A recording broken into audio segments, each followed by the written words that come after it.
الرحمن الرحيم. اللهم صل وسلم وزد وبارك على سيدنا محمد وعلى آله وصحبه وسلم أجمعين. ازيكم يا رب ازيكم جميعا، يا رب تكونوا بخير. عاملين ايه في البرد ده؟ يا رب كده تكونوا كلكم بخير ان شاء الله. شايفين الطبق الجميل ده؟ دي وصفة حلوة وعملتها تنفع كده لأولادنا، بنشتريها من بره بفلوس كتير، والنهاردة قلنا نعملها كده ونجربها مع بعض، وطلعت ما شاء الله حلوة، وصفة حلوة وجميلة ان شاء الله تعجبكم. دي طريقة الطوفي الجيلي بالسكر. انا عملت زي ما انتم شايفين كده لونين، عملتها بالفراولة، وعملت دي بالمشمش. اللي حابب يعمل اي انواع تانية مفيش مشكلة. عايزين تعرفوا الطريقة دي وتشوفوا انا عملتها ووصلت للنتيجة دي ازاي؟ تابعوا وتعالوا معايا نبدأ الفيديو ونشوف عملناها ازاي. هنقول المقادير بتاعتها. عندنا ده جيلي نوعين مختلفين، الانواع اللي انتوا بتفضلوها. انا جايبه هنا جيلي مشمش وجيلي فراوله.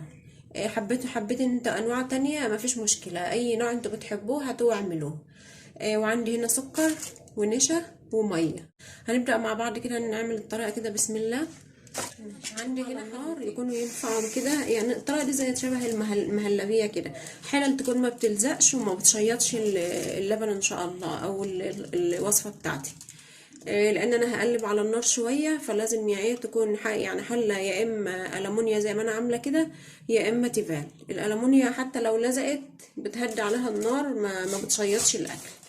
عندي هنا السكر، نص كوبايه سكر هعايرها اهي. بسم الله. نحط نص كوبايه سكر اهي، في الحله دي نص وفي الحله التانية نص. طبعا انا قلت ان انا هعمل نوعين، فطبعا مش هلخبط النوعين على بعض، لا لازم هعمل نوع في حله ونوع في حله تانية.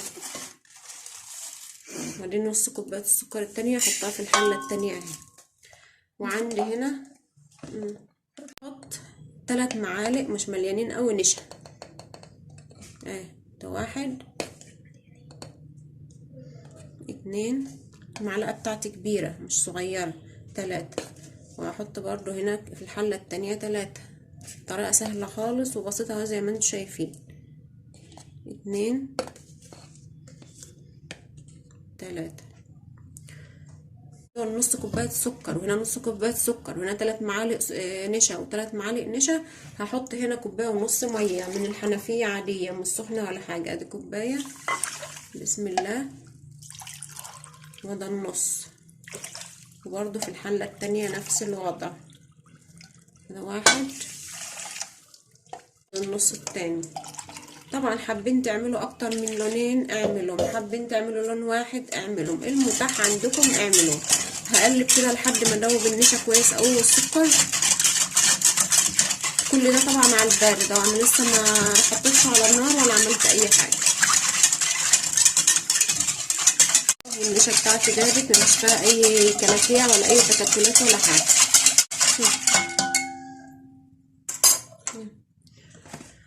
هفتح الجيلي بتاعي. انا قلت لكم انا جايبه جيلي مشمش وجايبه جيلي فراوله، النوع برضو اللي انتوا عايزينه مفيش مشكله. هحط هنا 1 وافتح التاني كده وهحطه في الحله التانية كده، وهقلب برضو.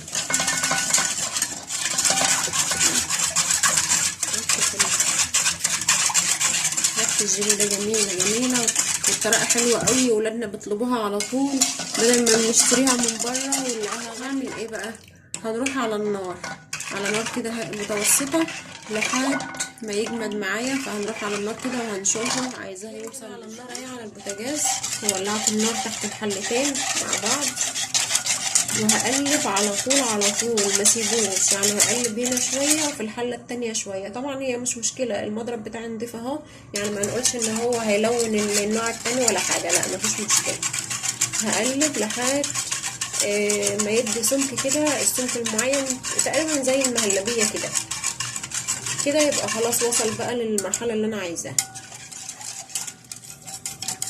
لو بتعجبكم فيديوهاتي يا ريت ما تدخلوش من الفيديو ده لما تعملوا لايك كده، لان اللايك طبعا بيساعد ان الفيديو ينتشر ومش في ناس كتير بتدخل وبتشاهد، يعني كتر خيرها بجد، انا بشكرهم جدا. وفي ناس بتدخل ما يعني بتشاهد الفيديو وما بتشتركش في القناة ولا بتفعل الجرس. فرجاء منكم اللي يشاهد الفيديو يعمل لايك للفيديو ويشترك في القناة ويفعل الجرس عشان توصلكوا كل فيديوهاتي ونعلى بيكم كده. شايفين انا لما تقل بدأ ان هو يمسك في المضرب بتاعي. في المرحله دي بقى معناش نقلب بالمضرب في الاتنين، لا نجيب معلقه تانية ونقلب في التاني علشان ما يتأثرش اللون او الطعم بقى باللونين. يعني ما ينفعش ان انا احط بقى من ده في ده، فانا جبت معلقه تانية وبدأت ان انا اقلب كل لون لوحده. ساعة ما يغلي ما نطفيش النار على طول، لا بنسيبه على نار هاديه بقى زي ما قلنا احنا بنعمل على نار هاديه لحد ونقلب على طول زي ما انتم شايفين كده. شايفين كل ما بقلب اللون بتاعه بيفتح كده وبيدي لون، بيدي لمعه كده، وبيدي تحس ان هو بدأ يروق كده زي الملبن وبدأ يمط معايا زي ما انتم شايفين كده اهو. ودي شايفين برضو كل ما بقلب على النار كل ما بيتقل معايا. طبعا الميه بتتبخر منه ويبتدي ان هو بيمسك معايا كل ما بقلب اهو. شايفين بدأ يجمد ازاي. 5 دقايق بنقلب على النار كده. 5 دقايق. هطفي بقى النار عليه وهسيبه لما يبرد خالص خالص معايا. هصبه حتى هصبه من الحلل بتاعته دي في اطباق علشان يبرد بسرعه، وهنجيبه وبعدين هنشوف بقى هنشكله مع بعض ازاي. شايفين الطوف الجيلي معايا اهو. انا سبته طبعا على النار زي قدامكم كده زي ما شفتم لحد ما جمد خالص معايا والميه اللي فيه اتبخرت كلها، وبعدين سبته لما برد يعني او لسه دافيان، يعني يعتبر لسه دافيان زي ما انتم شايفين السمك بتاعه بقى كده. هبتدي بقى اشكله معاكم. هاخد منه حته صغيره كده بسم الله. زي ما انتم شايفين هو لسه سايل معايا. هعملها كوره كده وهبتدي ان انا انزل بيها بالسكر زي ما انتم شايفين كده. نشكلها واحنا بنحطها في السكر كده، نحاول نظبط الشكل بتاعها اهو. نعمل كده نحاول نعمل شكلها زي ما بنشتريه من بره. طبعا هي بتبقى من بره غاليه ومتغلفه كده في ورق مديها شكل جميل وكده اهي. شايفين بزود عليها السكر. طبعا هي هتلزق في ايدينا شويه وكده بس مش مشكله، ساعه ما بنحطها في السكر بتبقى سهل علينا قوي ان احنا نشكلها بالشكل اللي احنا عايزينه. نحاول كده لو في سكر كده في مكلكع او حاجه بنشيله ونحط كده بالشكل ده كده. هجيب واحده تانية اهي ننزلها في السكر على طول. لو حابين ان انتوا يعني هتلاقوها متعبه في التشكيل معاكم ممكن نبقى نزود النشا شويه على النار، بس هي انا شايفه ان هي كده مفيش مشكله. طبعا احنا هنعمل بقى الكميه كلها ساعه مجرد ما تحط عليها السكر بتبقى سهله قوي ان انت تشكليها معاكي. وبرضه هقول لكم لو انتوا ما انتوش عايزين ايدكم برضه تتعك وكده هقول لكم هنعمل ايه دلوقتي اهي. هغسل ايدي كده واجيلكم تحت عشان ما نعكش ايدينا. ممكن ناخد بالمعلقه كده معلقه صغيره اهي،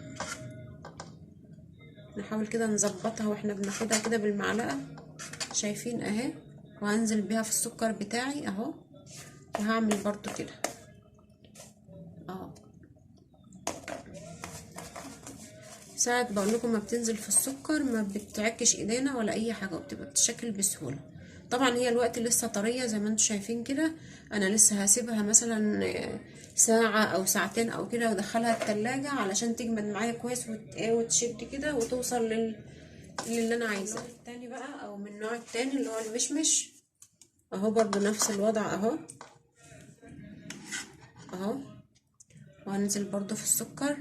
السكر عندي يمكن يكون غامق شويه، ما لقيتش عندي سكر ابيض. اللي عنده سكر ابيض يستعمل سكر ابيض هيبقى طبعا افضل يعني، بس ده مش هيقول لا مفيش مشكله.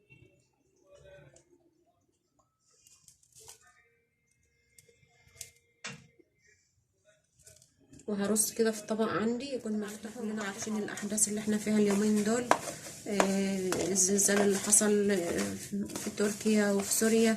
طبعا احنا كلنا اخوات وكلنا مسلمين، والله يعني الواحد قلبه بتقطع بجد لما بيشوف المناظر اللي حصلت دي بسبب الزلزال، بس طبعا ده قضاء ربنا وقدره.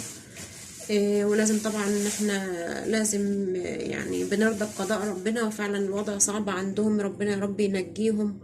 يا ريت كلنا ندعي لهم ان ربنا ينجيهم ويعدي الغمة دي كده على خير يا رب، ونحسبهم ان شاء الله شهداء عند ربنا باذن الله. ونستودع بقى كل اولادهم وكل اللي اسره راحت، نستودعه عند ربنا، وربنا يحفظهم يا رب ان شاء الله، ويحفظ بلاد المسلمين جميعا يا رب باذن الله. علشان ما اطولش عليكم الفيديو، انا هسيب بقى، هكمل بقى كل المقدار كده، واسيبه بقى احطه في التلاجة شوية عشان يجمد، وهوريهولكوا بقى في الاخر شكله ازاي. شايفين جميل والله، وشكله جميل، وريحته انا دقته كده هو لسه ما جمدش، ريحته والله طعمه جميل قوي، هيعجبكم ان شاء الله. جربوه لاولادكم، حاجه نظيفه معموله في البيت بمكونات سهله، ماهيش غاليه قوي. وان شاء الله النتيجه تعجبكم باذن الله. هخلص بقى المقدار بتاعي وهوريلكم الاخر شكله ازاي.